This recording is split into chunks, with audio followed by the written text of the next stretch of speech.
I'm the Rockhopper, and I'm standing on one of the last remnants of the historic Oregon Trail. Have you ever wondered what it would be like to be a pioneer heading west? Stick around and find out. I'm Zachariah Smith. We'll be heading out come daylight, so you best be ready. Come along with us. We got a lot of miles to cover. Away, on the way, across the white Missouri. The Oregon Trail is a roughly 2,000-mile route that started in Independence, Missouri, and stretched to Oregon City in what is now the state of Oregon. Long before it became the Oregon Trail, it was a network of Indian trails that were later used by fur trappers until 1840. That's when economic downturns left farmers and businessmen searching for new opportunities. Driven by the government's promise of free land, a push to eclipse British settlement of the territory, and the call of manifest destiny, the first wagon train set out from Independence in 1841 with about 80 men, women, and children, led by guide Thomas Fitzpatrick.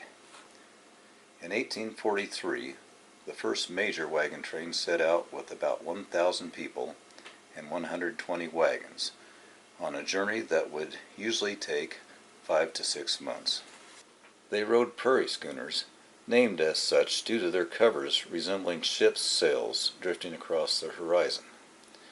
Determined to reach what was billed as the land of milk and honey, a stream of pioneers loaded their wagons and headed west, braving harsh weather, obstacles such as mountains and rivers, and dangers such as rattlesnakes. Some never reached the end of the trail. We'll be heading out come daylight tomorrow. Yoke up those oxen and get the horses ready.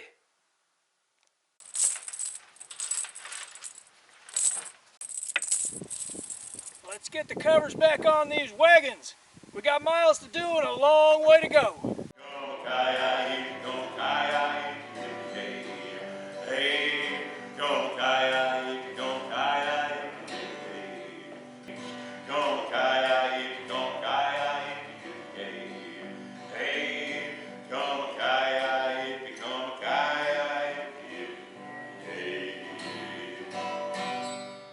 We started our journey way back in Independence, Missouri, and our destination is Oregon City, out in the Oregon Territory. We're committed now. We've made it this far and there's no turning back.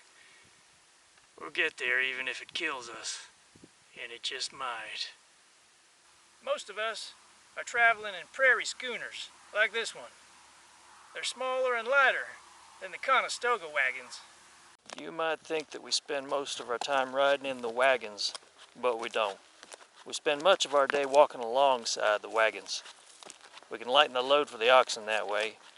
We got all our stuff in there, like furniture and things. Another reason we spend so much time walking alongside the wagons instead of riding in them is because it's a bone-shaking, bumpy ride. It'll shake you to your core. You'll be sore and tired, more so than if you've been walking. You'll get more of a beating than a stubborn mule. Only a few hundred miles into the trip and we realized it was not a good idea to carry furniture. So we dumped it at the side. Some of it we burned for our fires. It was much more important to have our staples: flour, coffee, sugar, salt, and bacon. Things we need to have to survive out here. I tell you what, I get a big hankering sometimes for some fresh fruits and vegetables. One of our oxen died of exhaustion. We didn't let it go to waste though. It fed our entire wagon train. For once we had full bellies on the trail. And what we couldn't eat, well, we left to the coyotes. The route we're traveling now was originally established by fur trappers about 30 years earlier. It was way back about 1811. It was used by people on horseback as a trading route for their furs. And in the 1840s is when the Pioneers really started utilizing this trail to head west. You might wonder why we're willing to go across a harsh landscape like this. Well, the government has promised us land out west if we're willing to settle it, and it seems like a good enough deal for me. This is what we've been seeing for the past several hundred miles.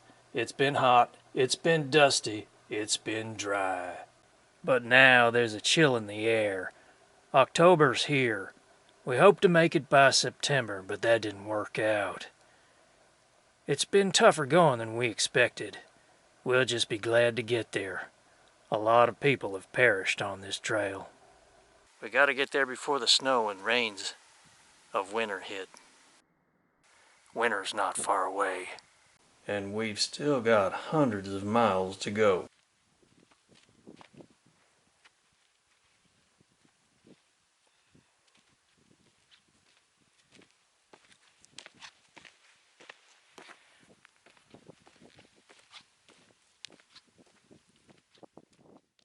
We gotta get past the Blue Mountains of Oregon before we can drop down into the Columbia River Basin.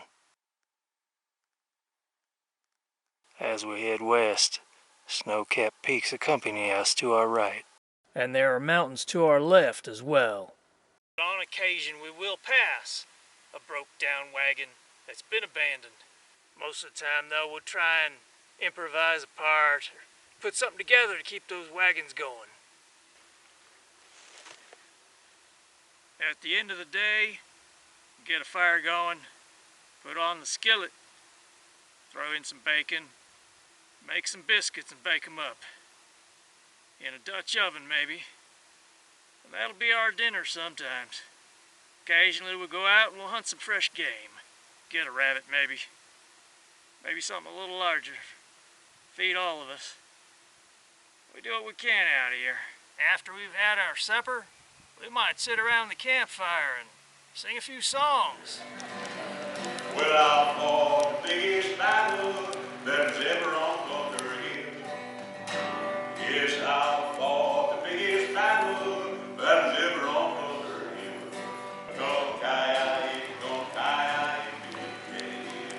Hey,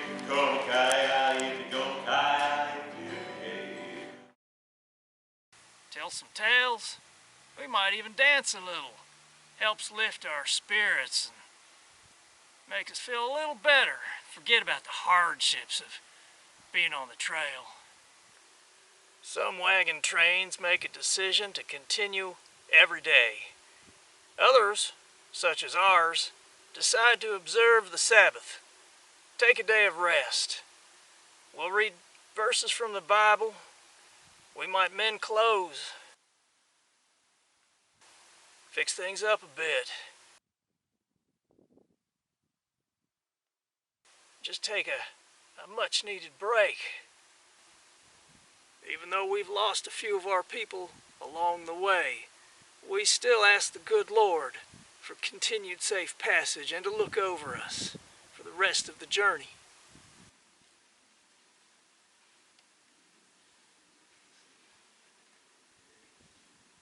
But we're not too far from the Columbia River now. Got a little over 100 miles to go, I reckon. And once we get there, we'll follow the Columbia River all the way to Oregon City. The mountains will be behind us, and the going should be better. And we'll have water alongside us. We can drink and we can bathe. That'll be a refreshing change from this god-awful hot, dusty desert we've been going through for the past month. It's been 1,700 miles to get to here. We still got 300 or more miles to go. We're at Flagstaff Hill, inside the Oregon Territory. All summer, it was hot, it was dusty. It seemed unbearable at times. But now that it's mid-October, nights are getting down close to freezing. We're having to bundle up, stay warm by the campfire, and keep thawing out as much as we can anyway. Mornings we wake up, it's cold. It's hard to get going sometimes, but we got to.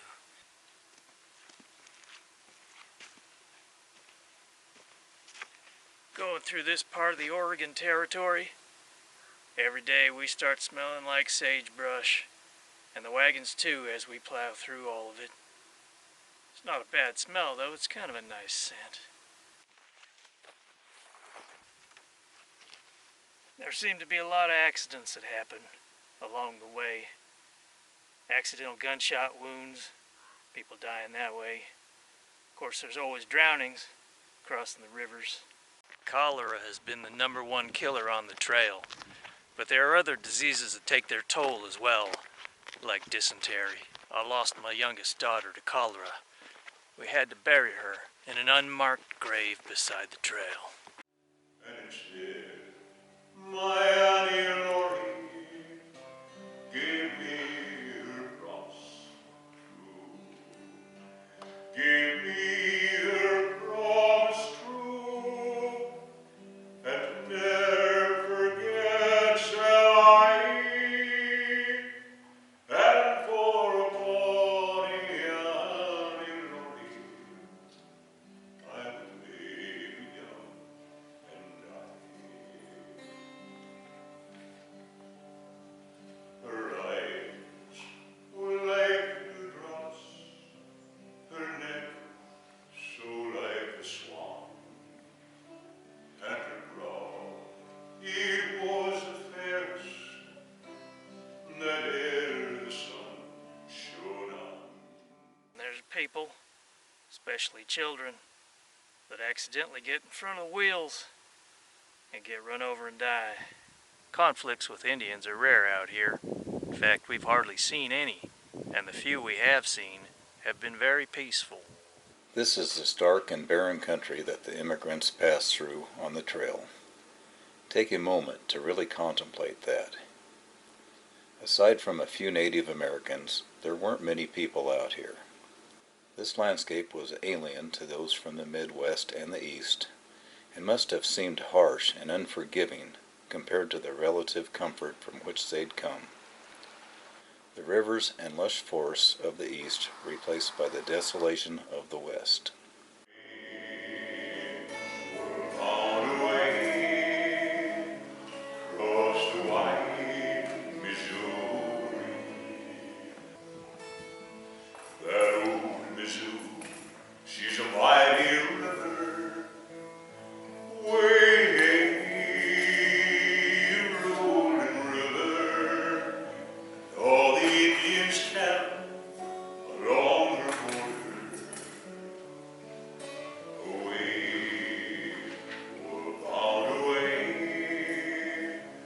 across the wide Missouri. A trapper loved an Indian maiden, way rolling river. His canoe with gifts was heavy laden. Away, we're bound away across the wide Missouri. There aren't many remnants of the original Oregon Trail left today, such as the one I'm standing on right now. Most of the Oregon Trail has been covered over by roads, highways, and interstates. It's estimated that 400,000 people set out on the Oregon Trail, and out of those, about 10% died along the way. There are an average of 22 graves per mile along the Oregon Trail, and it's an eerie feeling knowing that right now, as I walk this, I could be passing the bones of pioneers buried right here. Today, not much remains of the evidence of the pioneers passing through here, except for an occasional etching in the rock, such as this one with the date of 1848. One of the early pioneers appears to be William Jones, 1841. Bill McKnight. Looks like an Oregon Trail pioneer from 1857. The Oregon Trail ended in 1869 upon completion of the Transcontinental Railroad, which provided a cheaper, faster, safer, and much easier passage to the west. The Oregon Trail started fading into oblivion, and that's when Ezra Meeker, who had traveled the trail as a teenager, decided to keep the memory of the Oregon Trail alive. So he set out to go along the trail when he was like 60 or 70 or whatever, and he became quite a celebrity and even met President Teddy Roosevelt. This is a photograph of Ezra Meeker. He came west along the trail in 1852, and again numerous times later. Today, there are memorials to the trail, such as this one near Baker City, Oregon.